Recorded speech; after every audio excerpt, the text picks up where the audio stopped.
So Butch got the transmission slapped back on with the new to this customer action clutch. It's actually a pretty dang good one that we had laying around. It's still on its break-in period. So we sold that one to him, put it in, and then Butch was turning this thing over to make sure that the transmission does what it's supposed to, like we always do. And that's the noise we're hearing.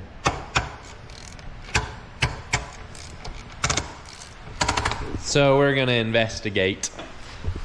Oh yeah, she's wore out. Can you see it? Yep, just push in. Yep. Oh, that's all. Yep, just that. So that's what's making the noise too. So timing should still be good. Dang nabbit. We're gonna grab a tensioner, get it slapped in there, and be on our way.